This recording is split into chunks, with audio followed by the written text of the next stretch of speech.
ఈ వీడియోలో how to fill the correct verb forms given in the bracket అనేది తెలుసుకుందాము. అంటే బ్రాకెట్లో ఇచ్చిన వెబ్ ఫామ్ యొక్క కరెక్ట్ వెబ్ ఫామ్ని ఈ బ్లాంక్స్లో ఎలా ఫిల్ చేయాలి అనేది నేర్చుకుందాము. This is first sentence, look the boy dash cry. ఈ సెంటెన్స్ తీసుకున్నట్లయితే ఇది ప్రజెంట్ కంటిన్యూస్ టెన్స్లో ఉంది. మనము ఆల్రెడీ కొన్ని వీడియోస్ చేయడం జరిగింది టెన్సెస్కి సంబంధించి. ఆ వీడియోస్ మీరు చూసినట్లయితే ఇవి ఈజీగా ఫిల్ చేయొచ్చు. మనం లుక్ తర్వాత ఎక్స్క్లమేటరీ మార్క్ ఇవ్వడం జరిగింది. దాన్ని బట్టి ఈ యాక్షన్ ఈజ్ గోయింగ్ ఆన్, ఈ పని జరుగుతూ ఉందని అర్థం ఇవ్వడం జరుగుతుంది. So the boy is crying అని ఇక్కడ మనము చెప్పవలసి ఉంటుంది. ఈ వర్డ్లో ఈజ్ క్రయింగ్ అనేది correct answer. The boy is crying, ఎందుకంటే లుక్ అనే word the action is going అని చెప్తుంది. నెక్స్ట్ సెకండ్ సెంటెన్స్ తీసుకుందాము. English dash speak in many countries. ఈ సెంటెన్స్ మనము సింపుల్ ప్రెజెంట్ టెన్స్లో చెప్పవలసి ఉంటుంది. This is a universal fact. దీన్ని చెప్పేటప్పుడు ఇది ఇంగ్లీషు ప్రజలు మాట్లాడతారు కాబట్టి దీని వాయిస్ కూడా చేంజ్ చేసి చెప్పాలి, ప్యాసివ్ వాయిస్లో చెప్పవలసి ఉంటుంది. ఇంగ్లీష్ ఈజ్ స్పోకెన్ అని right answer. English is spoken in many countries is the right one. English is spoken in many countries is the right answer. So third one, Lata dash by a new car few days ago. So in this sentence ago అనే word మనకి action complete అయిందని చెప్పడం జరుగుతుంది. ఏ few days ఎగో, కొద్ది రోజుల క్రిందట. కాబట్టి this is a past action and completed action. దీన్ని మనము సింపుల్ పాస్ట్ టెన్స్లో ఎక్స్ప్రెస్ చేయాలి. Latha bought a new car a few days ago అని మనం కరెక్ట్గా చెప్పవలసి ఉంటుంది.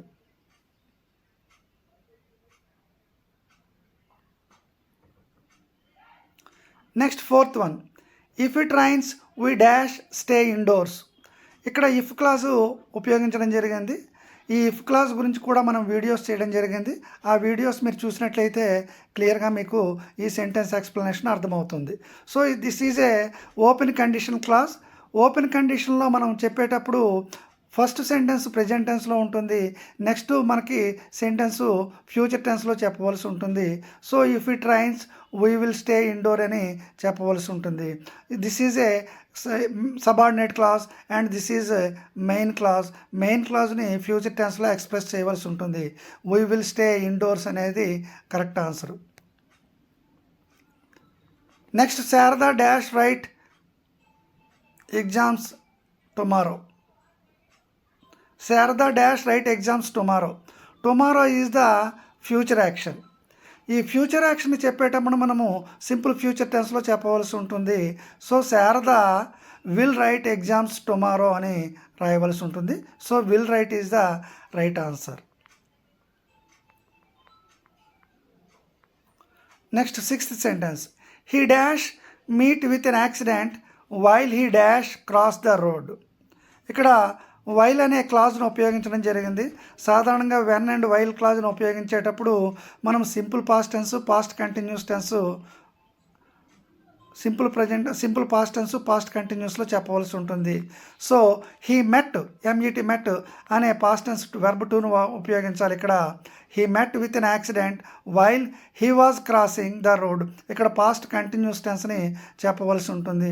ఎందుకంటే ఇతను రోడ్డు దాటుతూ ఉండగా this action is going on. This action is going on at the time of he got the accident. He met with an accident. So he met with an accident while he was crossing the road అనేది right answer.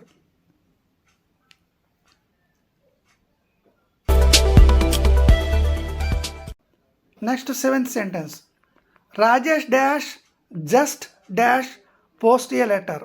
ఇక్కడ రాజేష్ అనేది ఇక్కడ just అనే word మనం present పర్ఫెక్ట్ని indicate చేస్తుంది. కాబట్టి Rajesh has అని ఇక్కడ పోస్టెడ్ అని ఇక్కడ మనము మెన్షన్ చేయవలసి ఉంటుంది. So Rajesh has posted a letter అనేది right answer. Next sentence, the sun dash rise in the east. ఇది యూనివర్సల్ ట్రూత్. దీన్ని సింపుల్ ప్రెజెంట్ టెన్స్లో చెప్పవలసి ఉంటుంది. So the sun rises in the east అని చెప్పాలి. ఇక్కడ రైజెస్ అనే వెర్బ్ ఉపయోగించవలసి ఉంటుంది. This is third person singular and we should express రైజ్కి ఎస్ చేర్చవలసి ఉంటుంది. Next one, Rahul dash live in the city for the past 8 years. So for అనేది ప్రెజెంట్ పర్ఫెక్ట్ కంటిన్యూస్ టెన్స్ని ఇండికేట్ చేసే ఒక పీరియడ్ ఆఫ్ టైంని ఇండికేట్ చేసే ప్రిపోజిషను ఇక్కడ మనము ప్రెజెంట్ పర్ఫెక్ట్ కంటిన్యూస్ టెన్స్లో చెప్పవలసి ఉంటుంది. కాబట్టి రాహుల్ డాష్ అనే దాంట్లో రాహుల్ హ్యాస్ బీన్ లివింగ్ అని చెప్పవలసి ఉంటుంది. Rahul has been living in the city for the past 8 years అని చెప్పవాలి. Next, the train dash leave the station.